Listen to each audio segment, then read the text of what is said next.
an inventor plans to have developed an engine. అంటే ఒక ఇన్వెంటర్కి ఒక క్లయింట్ కావాలంట.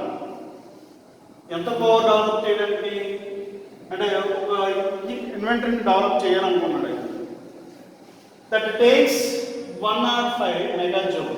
అంటే ఇంత ఎనర్జీని తీసుకుంటుంది, ఇంత వర్క్ తీసుకుంటుంది అనమాట ఆ ఇన్వెంటర్. ఓకేనా, అర్థమైంది చెప్పింది.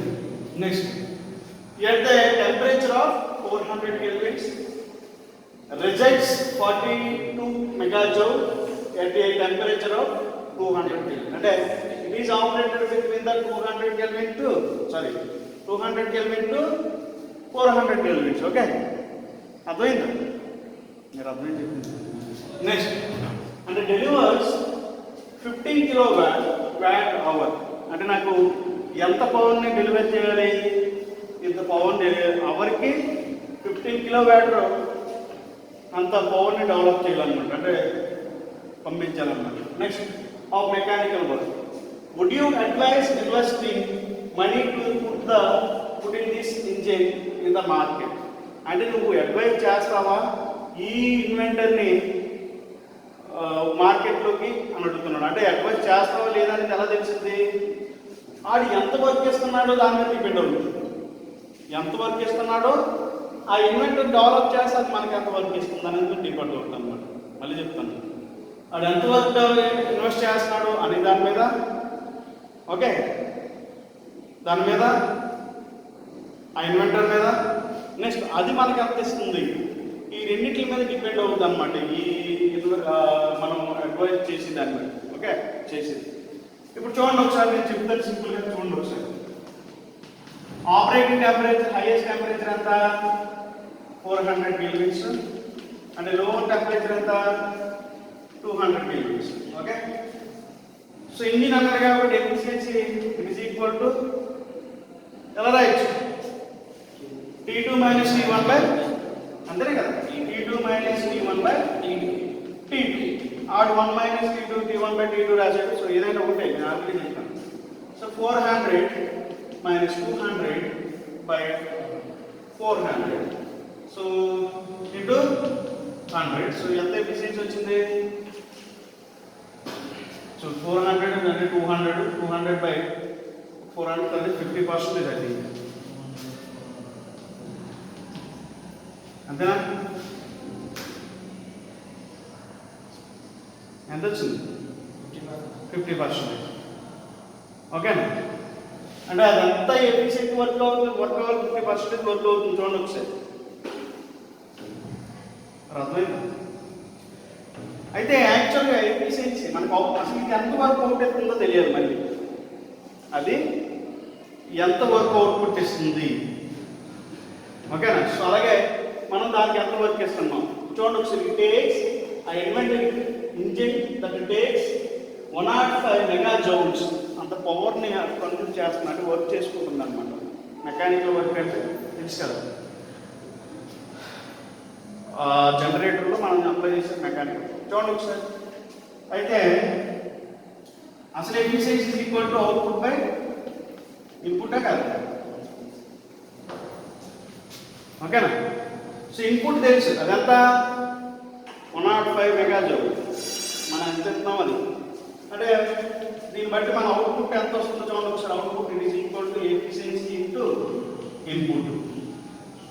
ఇది అంత ఎఫిషియన్సీ 50%, 105. అవుట్ ఇన్పుట్ ఎంత? 105 megajoules ఇస్తాం. ఇప్పుడు ఇది ఎంత వచ్చింది చూడండి ఒకసారి. 50 into actually it is in megajoule. ఎంత వస్తుంది? 5 to 53 అంటే 0.0. సో పర్సంటేజ్లో కాబట్టి 0.5 ఇంటూ 105 ఎంత వస్తుంది ఒకసారి అవుట్పుట్.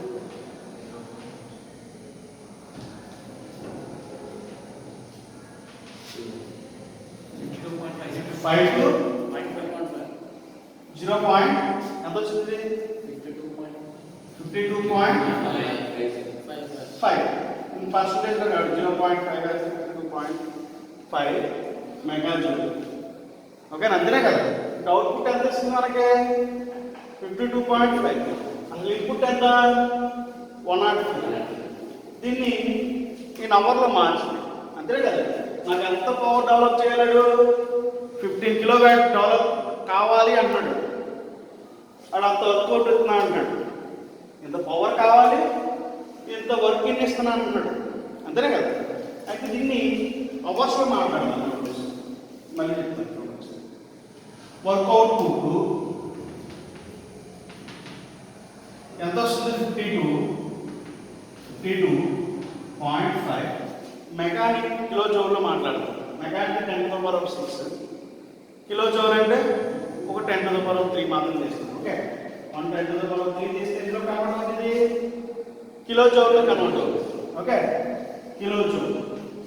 ఓకే, ఎందుకంటే కిలో జౌల్ కిలో వ్యాట్ అడిగారు కాబట్టి కిలో జౌల్. నేను 60 సెకండ్స్ అలాగే 60 మినిట్స్ వేస్తే ఇది అవర్లో కన్వర్ట్ అవుతుంది లేదా. 60 × 60 వేస్తే 1 అవర్కి ఎన్ని minutes, 60 minutes. 60 minutes every 1 minute is equal to 60 seconds. ఎందుకంటే జౌల్ పర్ సెకండే వ్యాట్ కాబట్టి నేను 60 × 60 వేసాను. ఇప్పుడు ఇది అంతా చూడండి ఒకసారి.